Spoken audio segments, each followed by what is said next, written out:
नमस्कार दोस्तों। आज हम बात करने वाले हैं भारत की उन 5 जातियों के बारे में जिनकी असली कहानी अब तक रहस्य में है। मतलब देखो, हजारों साल का इतिहास लिखा गया, किताबें भरी गईं, पुराण बने, धर्म ग्रंथ बने, लेकिन इन जातियों की जड़ें आज तक किसी ने साफ साफ नहीं बताई। अब ये सोच कर देखो, जब पूरी दुनिया की सभ्यताओं के बारे में हमको कुछ ना कुछ जानकारी मिल जाती है, जैसे मिस्र के पिरामिड्स के रहस्य खोद खोद कर निकाले जा चुके हैं, तो फिर क्यों भारत की अपनी जातियां रहस्य बनी हुई हैं? क्या वाकई इनके बारे में सच छिपाया गया है, या फिर ये सच इतना उलझा हुआ है कि खुद इतिहासकार भी कंफ्यूज हो गए? आज की इस पूरी कहानी में हम एक एक करके 5 जातियों की कहानी समझेंगे: पासी, थारू, भूमिहार, जाट और नागवंशी। लेकिन सबसे पहले शुरुआत करेंगे पासी जाति से।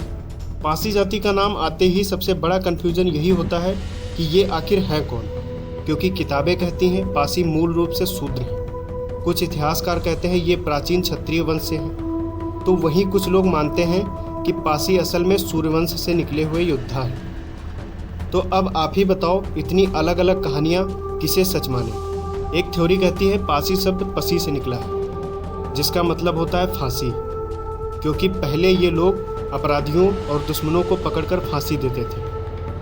मतलब सीधी भाषा में कहें तो ये राज्य के जल्लाद हुआ करते थे। अब सोचो जरा, अगर कोई जाति सदियों तक फांसी देने का काम करे तो उसका नाम भी उसी से जुड़ जाएगा, है ना? इसलिए इन्हें पासी कहा जाने लगा। लेकिन एक दूसरा पक्ष कहता है कि नहीं भाई, पासी नाम का रिश्ता पलाश के पेड़ से है, क्योंकि ये लोग पलाश के पेड़ का रस निकालकर शराब बनाते थे, जिसे पासी शराब कहा जाता था, और जो ये काम करता था उसे कहते थे पलासी या पासी। तो अब आप ही सोचो, नामकरण तक को लेकर इतना कन्फ्यूजन है तो इतिहास कितना उलझा होगा। उत्तर प्रदेश और बिहार में पासी समाज की बहुत बड़ी आबादी है। आज ये लोग ज़्यादातर खेती किसानी करते हैं, लेकिन प्राचीन समय में कहा जाता है कि ये बहुत अच्छे धनुर्धर और योद्धा हुआ करते थे। कुछ इतिहासकारों का कहना है कि पासी मूल रूप से अयोध्या के क्षत्रिय थे। जब मुस्लिम आक्रमणकारी आए और राजपूतों को हराने लगे तो कई राजपूत परिवार टूट फूट कर अलग हो गए। इन्हीं में से एक शाखा पासी कहलाने लगी। अब यहाँ सवाल ये उठता है कि अगर पासी सच में राजपूत वंशज थे तो फिर इन्हें नीचा दर्जा क्यों मिला? क्या ये हार के बाद समाज से बाहर कर दिए गए, या फिर इनका योद्धा वाला रोल धीरे धीरे खत्म हो गया और ये मेहनत का स्वर्ग बन गए? ब्राह्मण ग्रंथों और जाति विवरण वाली किताबों में पासियों को शूद्र लिखा गया है, मतलब इन्हें नीचे दर्जे का मानकर अलग कर दिया गया। लेकिन पासी समाज खुद को सूर्यवंशी क्षत्रिय मानता है। कई जगहों पर इनके गोत्र और वंशावली भी उसी तरह दर्ज की गई है जैसे राजपूतों की होती है। अब आप समझ ही रहे होंगे यहाँ पर टकराव कहाँ है। इतिहासकार कहते हैं ये नीची जाति के हैं, पासी समाज कहता हम तो असली क्षत्रिय हैं। अंग्रेजों के ज़माने में ब्रिटिश राज में पासी समाज का जिक्र बहुत बार हुआ है, क्योंकि उस समय इनकी आबादी बहुत बड़ी थी और अंग्रेज इन्हें क्रिमिनल ट्राइब मानते थे, मतलब एक ऐसा समाज जिसे जन्मजात अपराधी समझा गया। चोरी, डकैती और हत्या, इन कामों में इन्हें डाल दिया गया। लेकिन अब सोच कर देखो, अगर कोई जाति सदियों से दबाई जाती रहे, उनके पास जमीन जायदाद ना हो, तो वो क्या करेंगे?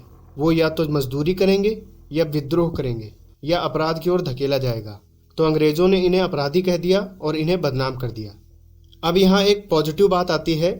आज़ादी की लड़ाई में पासी समाज ने बहुत योगदान दिया। उदा देवी पासी का नाम आप लोगों ने जरूर सुना होगा। 1857 के गदर में जब अंग्रेजों से लड़ाई चल रही थी, तब उदा देवी ने पेड़ पर चढ़कर कई अंग्रेजी सैनिकों को गोली से मार गिराया था। मतलब महिला होते हुए भी इतनी बहादुरी दिखाई कि अंग्रेज दंग रह गए। तो ये बात साफ है कि पासी समाज में लड़ाकूपन और विद्रोह हमेशा से ही रहा है। तो असली सच क्या है? अब यहाँ आकर सवाल उठता है, क्या पासी असल में शूद्र थे? क्या ये जल्लाद और शराब बनाने वाले थे, या फिर वाकई ये गिरे हुए क्षत्रिय थे जिन्हें समाज ने नीचे धकेल दिया? सच यही है भाई कि इसका कोई क्लियर जवाब नहीं है। इतिहास की किताबों में पासियों को हमेशा नीचे दिखाया गया, लेकिन लोक कथाओं और समाज की मान्यताओं में ये क्षत्रिय वंशज कहलाते हैं। और सच बताऊं तो जब तक डीएनए रिसर्च और पुरातात्विक सबूत सामने नहीं आते, पासियों की असली उत्पत्ति रहस्य बनी ही रहेगी। अब आते हैं दूसरे नंबर पर, जो कि है थारू जाति। थारू जाति नेपाल की तराई से निकला हुआ एक रहस्यमय नाम है। दोस्तों अब जरा सोचो, अगर मैं आपसे कहूं कि एक ऐसी जाति है जो सदियों से जंगलों में रहती है, बाहर की दुनिया से लगभग कटी हुई, और जिसके बारे में कहा जाता है कि ये राजपूतों के वंशज हैं, तो आप चौंक जाओगे। यही है थारू जाति। ये लोग मुख्य रूप से नेपाल के तराई क्षेत्र और उत्तर प्रदेश उत्तराखंड की तराई में पाए जाते हैं। इनकी जनसंख्या करीब 18 से 20 लाख के आसपास है, लेकिन इनके बारे में जानकारी बहुत कम मिलती है क्योंकि ये हमेशा जंगलों और सीमाई इलाकों में बसे रहे। थारू शब्द सुनकर लोग सोचते हैं कि इसका रिश्ता थार मरुस्थल से है, लेकिन असल में ये लोग कभी राजस्थान से आए माने जाते हैं। लोक कथाओं के हिसाब से जब मुस्लिम आक्रमणकारी भारत में आए और राजस्थान में राजपूतों की हार हुई, तो कई राजपूत परिवार अपनी स्त्रियों और बच्चों को लेकर भाग निकले।